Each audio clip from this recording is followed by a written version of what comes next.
Hi, I'm Shannon Lark, Fangoria's 2009 Spooksmodel, and you're listening to The Graveyard Show.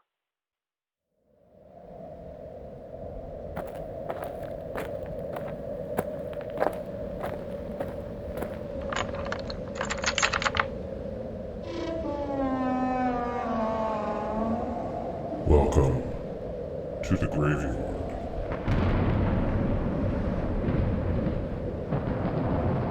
And welcome to another edition of the Graveyard Show podcast. I am your caretaker, and the graveyard is open.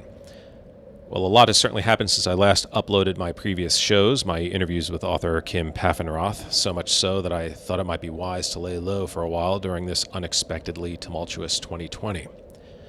First, and I can't believe that I'm saying that this was first, and I'm certainly not making light of it.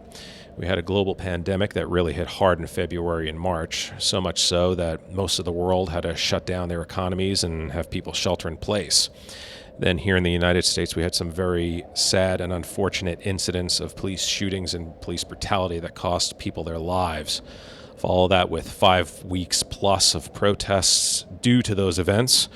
Some unfortunate rioting and looting that also saw more people losing their lives. And now, looks like the pandemic has returned with a vengeance in different parts of the states and around the world. Certainly not the way any of us thought 2020 would turn out. So I'm going to leave the commentary to the plethora of news shows and podcasts out there because, well, there are plenty of them. Instead, I'll welcome you inside and hope to take your mind off of the events going on in the real world for just a little while. And I'll do that with the lady you heard at the top of the show, the 2009 Fangoria Spooksmodel, entrepreneur, actress, filmmaker, and she has so many more hats that she wears. Shannon Lark will join me in just a moment. This was the first time she appeared on my podcast, and it would certainly not be the last. So let's get right to it as my trusty werewolf Lawrence is here, and he will guide you deep into the Graveyard Show podcast archives. The time, March 19th, 2009. The place, Graveyard Show podcast number 14. I'll be right here when you return. Safe travels.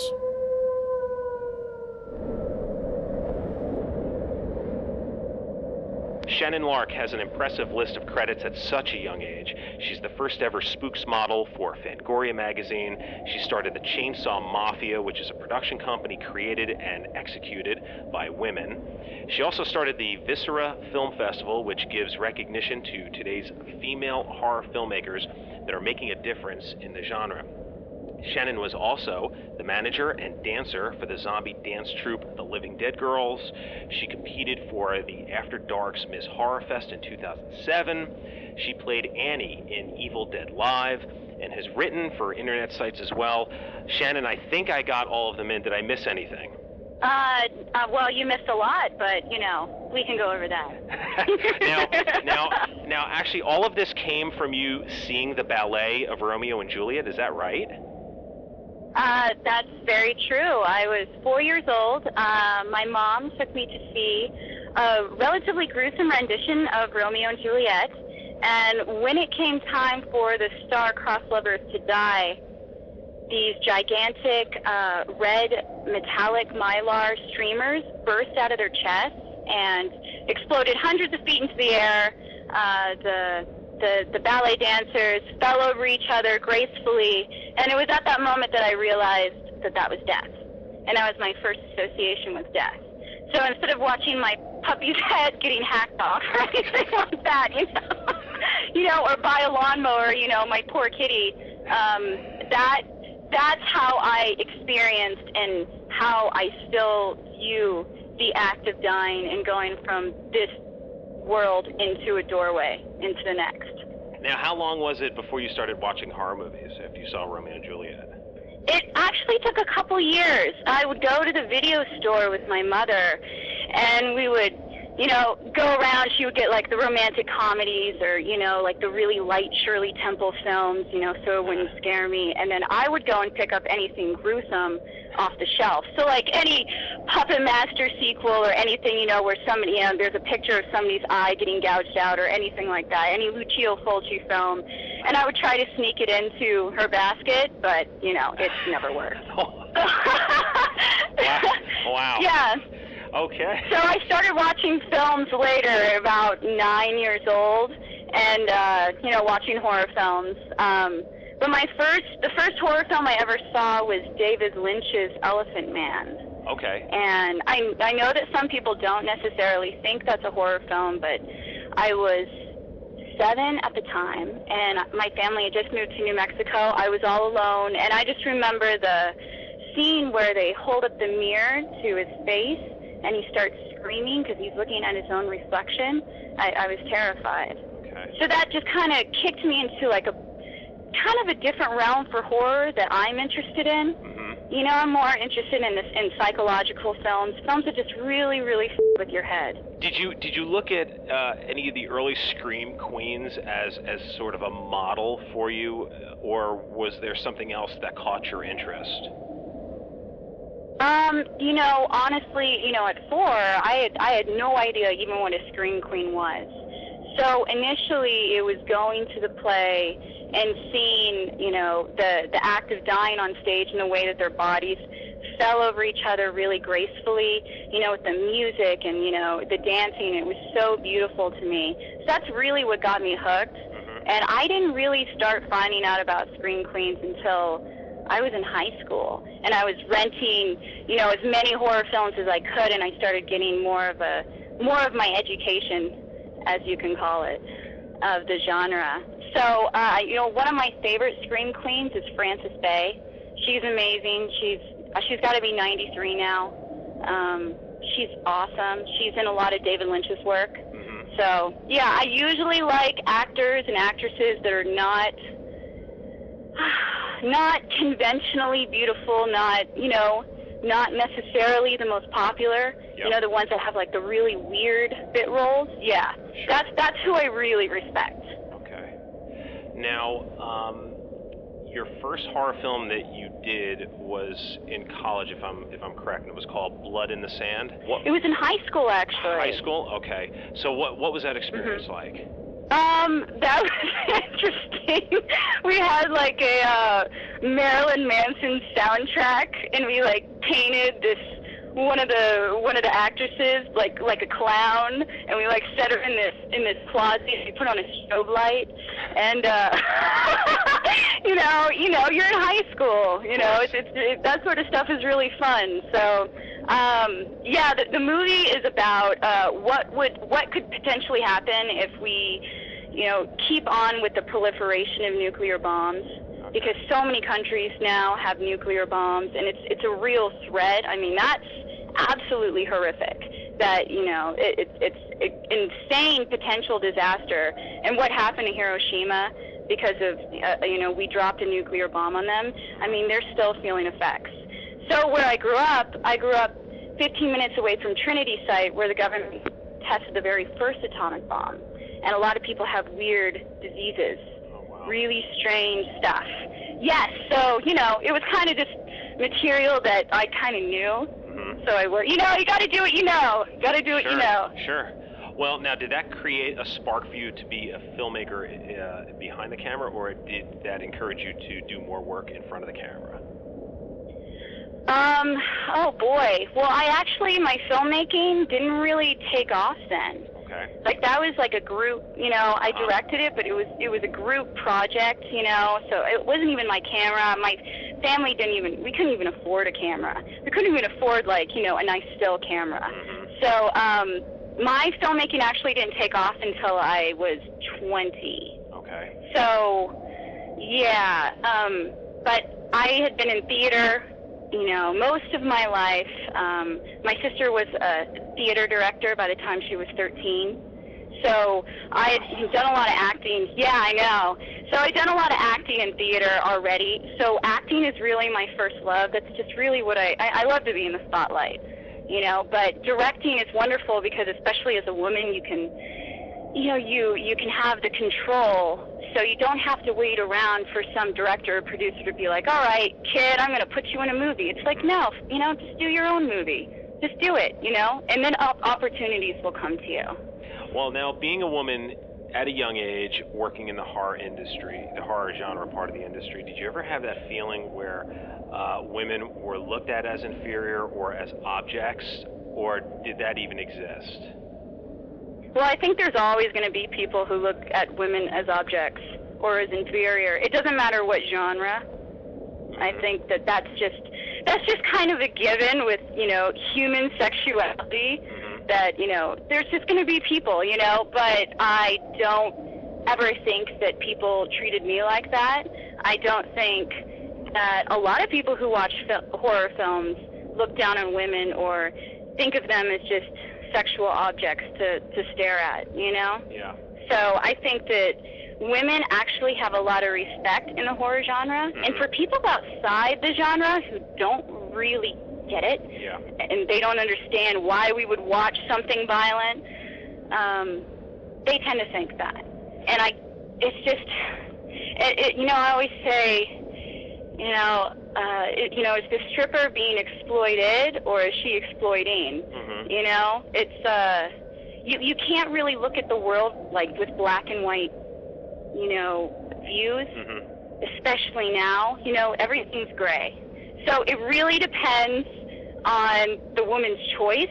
Like if a woman wants to get nude in a film, it really depends on her choice. Like if she doesn't and she doesn't want to do it, then yes, she's being exploited. If she doesn't and she wants to do it, then she's not being exploited. So, you just really can't look at the world with like black and white eyes anymore. You know, you just can't do it. Well, the irony is that it seems like women are stereotyped in either on the left or the right. It doesn't matter because, like you're saying, is the stripper exploiting or is she being exploited? And it's kind of an odd position to be put in because no matter what you do, there's always going to be somebody judging you. Oh, totally. So I guess you kind of have to decide. It's like, you know, do you want to stay in this sort of high school mentality of like worrying how other people are going to think of you, or are you just going to do what you want to do? And if you want to get covered in blood and intestine and roll around in a gigantic tub of it, I think you should be allowed to. This is America, damn it. This is America. Right now! Well, you know, it's interesting is that one of the movies that came out earlier this year, My Bloody Valentine 3D, one of the actresses, Betsy Rue, pretty much the whole part that she was in the film, she was naked. I mean, fully naked from head to toe. And what was interesting is that after a while, you forget that she's fully naked because of the way her character is. That it just normally you would think, oh, there's a naked woman on screen, and then all of a sudden it's like, oh, you're totally forgetting it because she's like kicking ass, and then she's not a weak character, she's a very strong character. So it was a very interesting portrayal, and I noticed that a lot of people that commented on the film were saying that. It was like, wow, that was really, really interesting how that was done.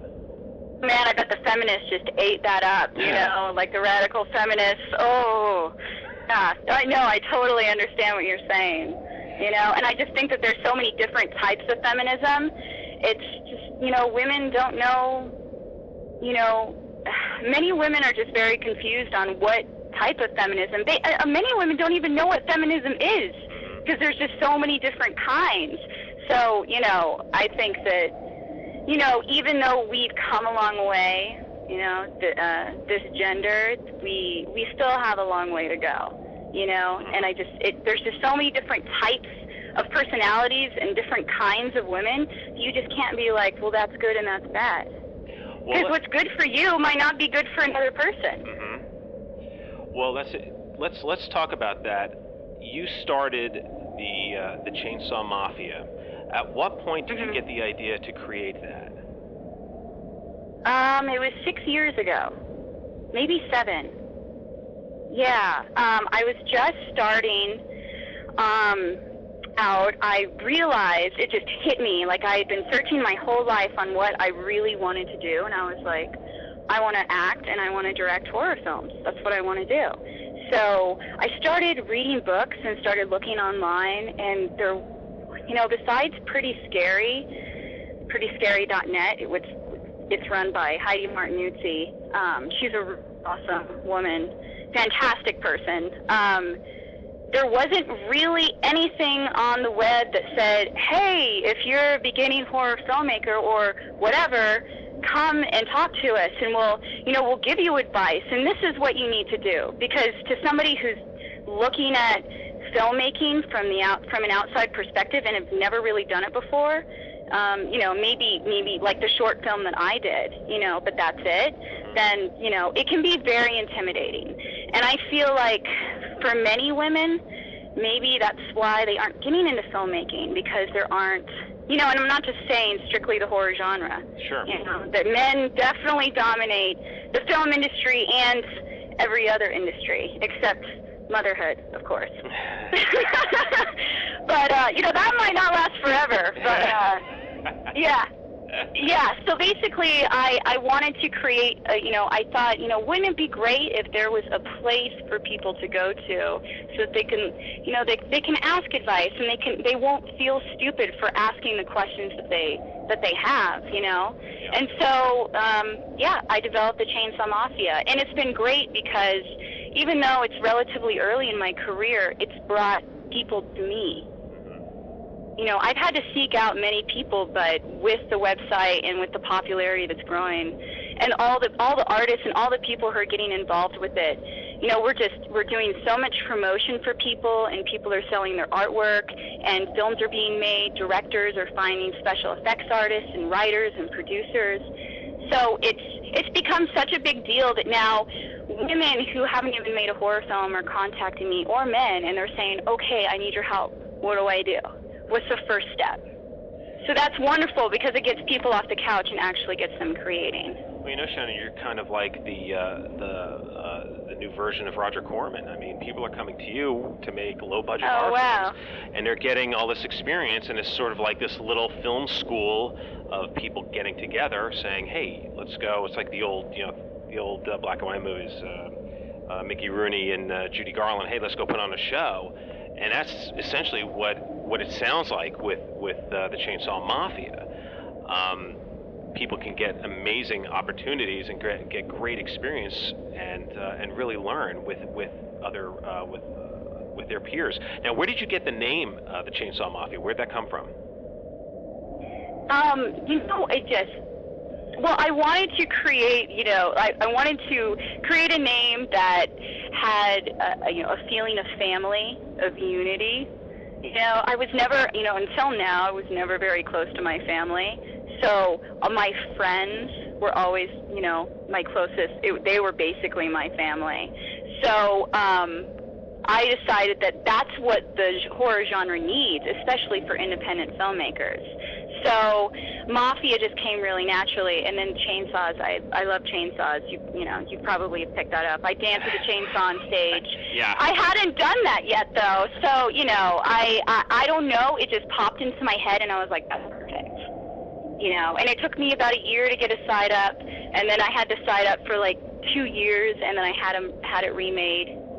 It was just it was a really basic site that was done for me for free by a friend, and so then I went and then got a really wonderful web designer to make me an awesome website, because I want to bring as many people into it and get as many people promoted. I mean, what we are a family of artists, kind of like it kind of reminds me of what is that distribution company, United Artists, how they started out with Charlie Chaplin. And they exactly, they were supposed to start out, well, at least they started out as, actually a union of artists. It didn't turn out that way, but, what they started out as was really, really wonderful, and I'm sure it helped a lot of people.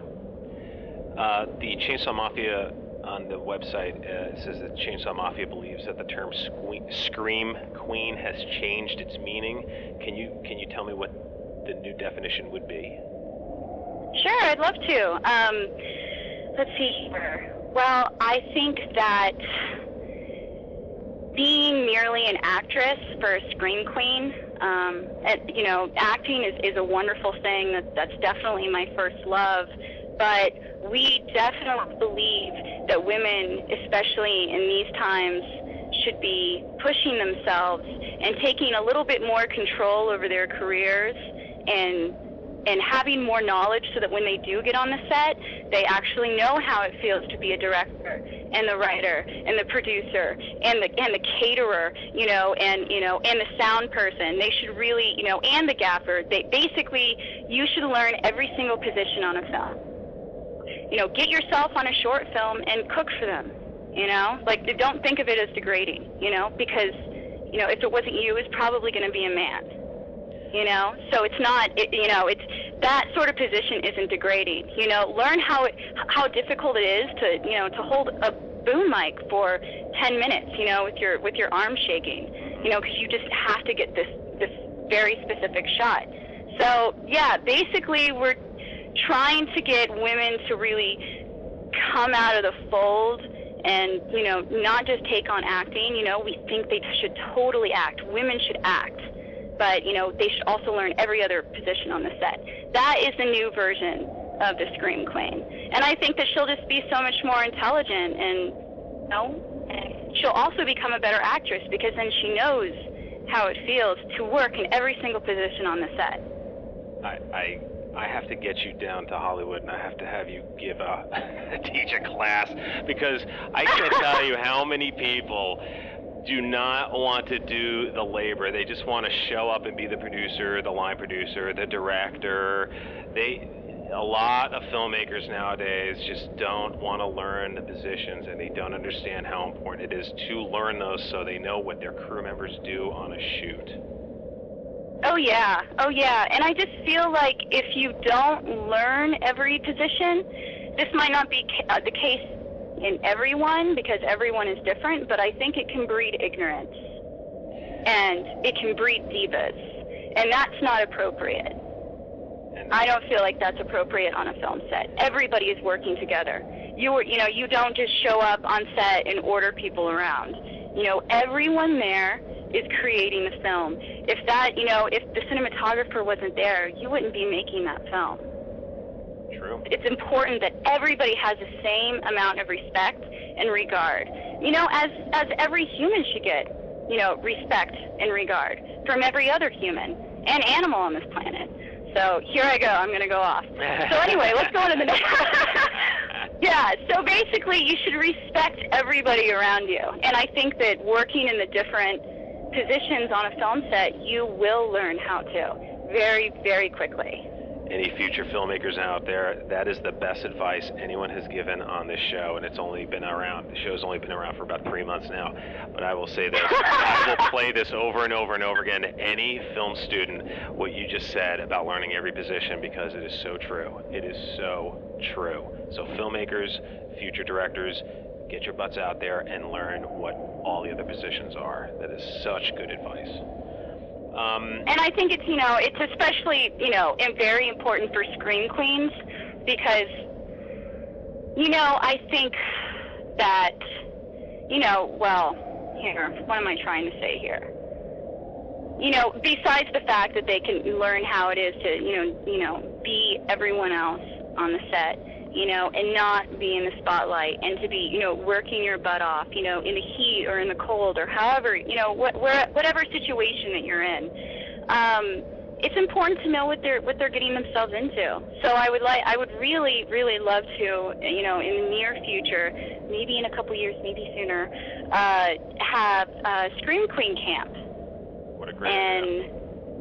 Yeah, and so what we would do is we would, basically it would be like very much in the woods, a bunch of women, and I would, I want to have Scream Queens come and they can talk about, really wonderful things like what to do in an audition, how not to get yourself into, a situation where you could be harmed, because there are people who put out calls for women and say it's a horror film or any film, and women go. I mean, I've had an audition on a guy's bed before that wasn't made.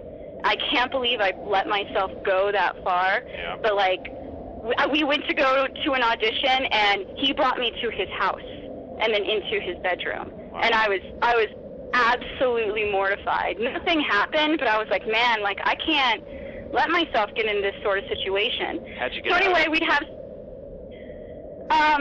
It's all in the way that you talk. Sure. It's all in the way that you talk. Don't get freaked out. So, I mean, it was fine. He wasn't there to hurt me or anything, but it could have been that sort of situation. And I didn't have anything on me. Like besides my heels and my legs, which are wonderful weapons, by the way. But yeah, it's basically what we would do with the Scream Queen camp is, have the Scream Queens come and talk, and then, we'd also make films, and then all the women would get to be in every single role in the production, and they would, switch out. So some of them would act, but there'd be a director, and there would be a cinematographer, and sound, and catering, and, basically it's teaching women to really work together, because in this society, women, from the moment we're even, probably before we can even speak, we're being taught that, to compete, to, always compete for the man, for the attention, for everything. So, and it's so funny because out of the animal kingdom, out of any other species, it's always the men who fight over the women. And with humans, it's actually the women who are fighting. And I think that's really funny because there's really no need. Like, that's all an illusion. That's all an illusion to sell you products. So basically, with the Chainsaw Mafia and with the Viscera Film Festival, and hopefully with the Scream Queen camp, which I hope to soon be able to develop, it's teaching women to really work together. Like, we don't need to be enemies. It's cool. You are the very first Fangoria Spooksmodel. How did you get the job? Oh, wow. Okay. So I did a competition. It was a Spooksmodel competition, obviously. And it was taking place in Burbank at the Fangoria Weekend of Horrors in LA last year in 2008. And so it was in April, and I went there. We did like a photo contest online first, and I didn't get that many votes. But I'm not. There was like Sam from Rock of Love, and Penny Lee Drake, and some other women who've just been in bigger productions than I've been in. So really, I just figured that I would have to show up and I'd have to do my thing. So. I competed against 8 other women, and they had us come out, and we answered a couple questions. We did like a horror pose and a glamour pose, and hopefully those two are very different. and then you got to choose whatever you wanted to do for a 1-minute routine to win over the audience and the judges. So I danced to Fergie's London Bridges with my chainsaw. Okay. Yeah. So, interpretive dancing. There you go. Yes, modern. No ballet. Yeah. There was no ballet. No ballet. And the thing is that my shoes were hurting my feet so badly that I had to take them off, so I was barefoot. And I was like, I can't believe I'm going to go out there barefoot and dance on the chainsaw. So how many judges were there? How many guys or gals or both? How many judges were there voting? There were 3 judges. So it was Tony Timpone, the editor of Fangoria, Ken Foray, who is Dawn of the Dead, and oh yeah, and then he's a great guy, awesome. And then the director of Feast, John Gallagher. Okay. So and John's like this bald, shy guy, and then Ken's like, yeah. So it was really fun, and I had already performed for Fangoria, and so I had contacted them before just to make sure that it was going to be okay that I was, involved in a contest, because many contests, like, you can't, if you worked for the company before, since I never got paid. Okay. There you go. I had the loophole. So it was just amazing after going through the Miss Horror Fest contest and all the, thousands of dollars and time that I spent doing that, and then being able to walk away and be like, wow, like, Fangoria, I mean, there's nothing that can really compare to this company. Like, I don't really feel like any magazine has ever really been able to compare. I mean, they've been around for so long.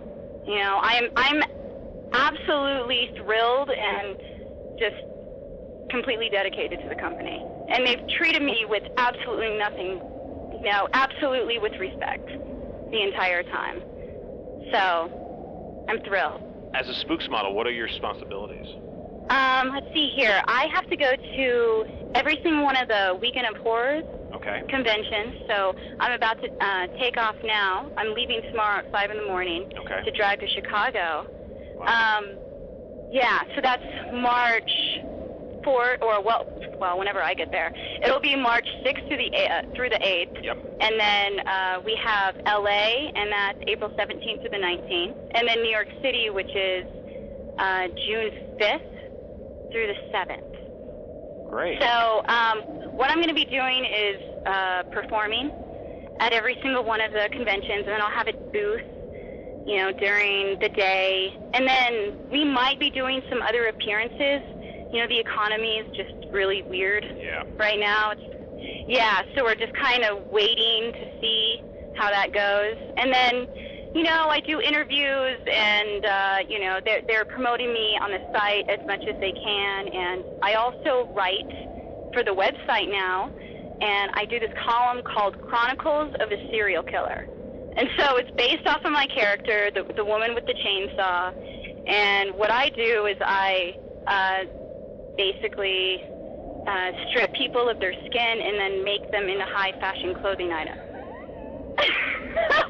So it's like a weekly blog where I talk about, what I'm doing and who I've killed and how to kill, and it's kind of like an instruction on if you really want to be a serial killer, this is really what it takes. Okay. I'm afraid to meet you in a dark alley. No, I'm very nice. Don't worry. Well, besides, you shouldn't kill people that you know. It's not good. I think I just got the answer to my next question, but I'll ask it anyway. I read somewhere that you were called San Francisco's Gore Girl.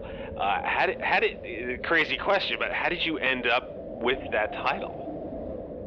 By the press, this woman named Cheryl Eddy, she works for the San Francisco Bay Guardian. She just loves horror films, and she did this big article, and that's actually how I met Raina Young, is because Raina saw the article in the newspaper, and then she emailed me, and her and I have been friends ever since. Oh, okay.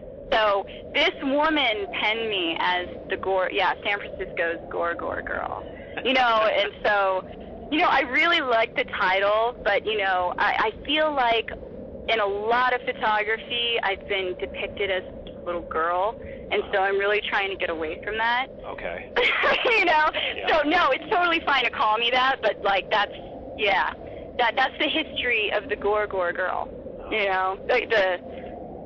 accelerating into the future. Yeah. I'm a woman! Damn it! I am! I don't think there'll be any argument there. Oh, thank you.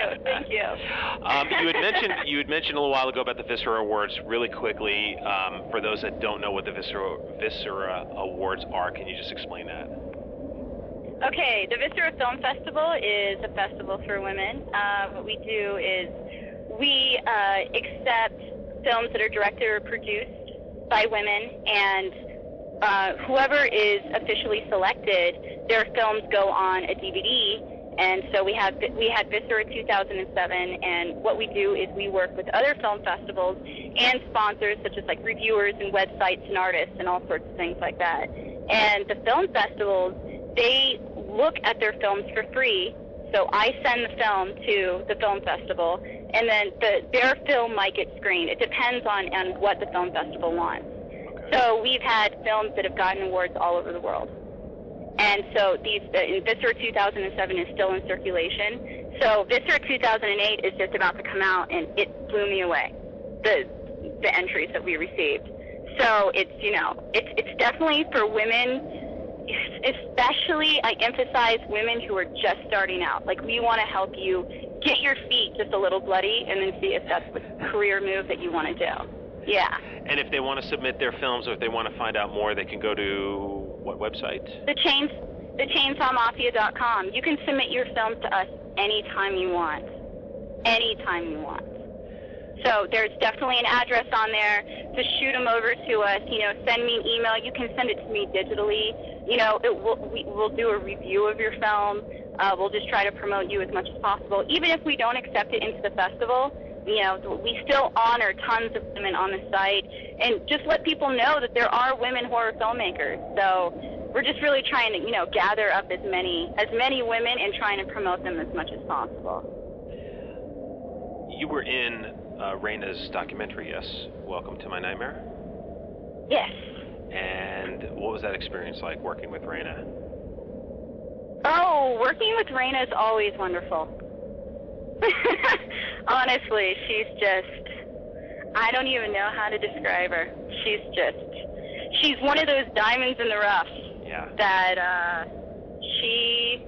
I really see her going very far, and she has so much passion for, this genre, and, so much goodness inside of her, and just so much wanting to promote other people, that if you just spend your time promoting other people and giving back to people, you're going to receive so much back. I'm really into karma, a little bit of Eastern philosophy there. So, yeah. I absolutely adore her, and I really enjoyed working with her. And I'm excited to see it. I'm really stoked. Well, what's interesting is that when I was getting ready to do interviews with you and my other interview with Raina, and I was just doing some research on the two of you, other than the credits, if I were to just flip flop you, it wouldn't matter. I mean, you two are so similar in your drive.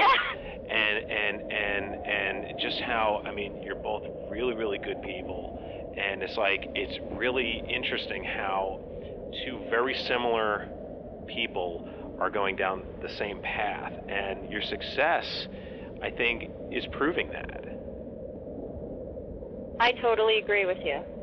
And I think that we will go on somewhat different paths, and we're just really in the beginning stages. We're just really just finding where I guess the next door lies. Sure. Because there's just going to be so many opportunities that open up, to anybody, to everybody in life, where you never know, 5 years ago, I never would have thought that I would be doing what I'm doing now. I hope, and I dreamed for it, but it's awesome. Raina's fantastic. Do you find yourself, even though you're in your mid-20s, do you find yourself playing mentor to a lot of women that are trying to get in the genre? Yeah, and older women too. It's not, I don't think age really has anything to do with it. Mm-hmm. But yeah, it was a little, I don't want to say weird at first, but it was a little whoa, I hope I know what I'm doing. Yeah, do this, because in the beginning especially, you have to just kind of, you learn as much as you can, but some of it, a lot of it's BS, you're like, well, I think this is what you're supposed to do, so why don't you do that, or I'm going to go do that, and then I'll let you know how it goes. Mm-hmm. So, it's definitely been an interesting learning process for me, too. But I've never handed out bad advice. It's always just this is supposed to be a positive thing. Filmmaking is not, I don't feel like it should be competitive. We should be all just there's no I in team. That is true. What I mean? That is true. There is no I in team. Well, even back in the 70s, you had Coppola, Scorsese, Spielberg, Lucas, John Milius. They were all friends. They were all within that same. Even though they were doing all these, making all these amazing movies and making their own mark, they were still within the same circle. And I don't think we really have that very much anymore. Like Quentin Tarantino and Robert Rodriguez, they teamed up for Grindhouse, and they've done, they work together. And now Eli Roth has kind of joined in that as well. But really, you don't really see that anymore. It does seem to be more competitive than it is more camaraderie. Which is ridiculous, because there will, movies will probably evolve into crazy 3D explorations where you get to actually become the characters and interact and have sex with them or kill them or do whatever you want with them, I'm sure. But, video games and movies will probably merge eventually, but, there's always going to be movies. There's no need to really compete or be elitist or not sit down and talk to your fans, like a regular person, and to have this whole separation. That's why I could never live in LA. Like, I just can't do it, just because the mentality, this whole like elitist mentality, really drives me insane. And I think that's what's driven me to the horror genre, because comedy and action, they don't have conventions where fans can sit down and be like, well, you know what, I got an idea. And then another fan could be like, well, tell me about your idea. And then they end up working together on something. There isn't anything like that. It's just sci-fi and horror are really the conventions where, you can tell easily which celebrities are going to, be interested in just talking to people that, that aren't, I guess, filmmakers like themselves. You need to get varying different points of view. So, yeah, I think it's really, really good. But yeah, you shouldn't. There's no need to compete. There's no need at all. I hate to ask this next question, but I'm going to. What's next? What's next for you? Oh my gosh. Here comes the list. I'm getting the shakes.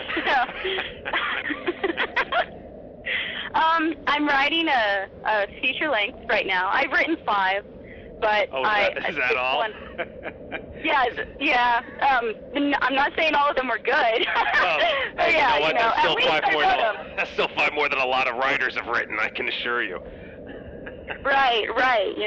So I really want to shoot this film that I'm writing right now. And it takes place in the desert, which is, where I grew up and where I'm living now, because I moved back to New Mexico so that I could just focus on my career and not kill myself by waitressing 6 days a week. Mm-hmm. And, only drinking wheatgrass and crawling to work and being like, rah! With your schedule, how did you even have time to work? I mean, my goodness. I suffered a physical collapse last year. Because it was too much. I thought that I could do it, but I don't know how. Maybe it was youth or something, but for 4 or 5 years, I just worked my ass off, and then at tax time, I could claim like $22,000 on business expenses, because I just spent everything that I made on my business and, on my productions and everything like that. So, I mean, if you're going to do it, you better do it. Yeah. Just do it. So, anyway, the feature film, that's definitely in my future. I'm, going to finish this round with Fangoria doing these shows, because I'm doing Chainsaws Are a Girl's Best Friend. I don't think I mentioned that. No, you haven't. So it's a parody. Okay. It's a parody of Marilyn Monroe's Diamonds Are a Girl's Best Friend, except it's called Chainsaws Are a Girl's Best Friend. So it's going to be 4 male backup dancers, and we all have chainsaws, and then I ride a gigantic, phallic, slowly erecting chainsaw that spews confetti. Okay. Yeah, so, I don't think I'm ever going to have that sentence uttered again on this show. I think that's a one-timer. You might be surprised. So yeah, I really want to dive into doing a lot of acting film work. I'm really serious about doing a lot of features. I just started in Walking Distance. I don't know if you heard about that film, but I started with Adrienne King and Reggie Bannister, and it was amazing. So, and acting has always been my first love. So directing and tons of acting, that's really what I'm going to dive into next. She is Shannon Lark, and this has been an amazing interview. She is the first ever Spooksmodel for Fangoria, creator of the Chainsaw Mafia and the Viscera Film Festival. And my friends, she is definitely the future of the horror genre. Shannon, thank you so much for joining me in the graveyard. Yes! No, this is awesome. This is awesome. Well, welcome back. Listening to that interview, it really reminded me how much I enjoyed that interview with Shannon. So much so that I had her back on the show a few more times, and they were all equally great. In the meantime, I hope all of you stay safe and healthy out there, as well as your family and friends. And as I wrap up the show, I just wanted to take a moment for us to remember all of the lives lost here in the United States and around the world during these last few months.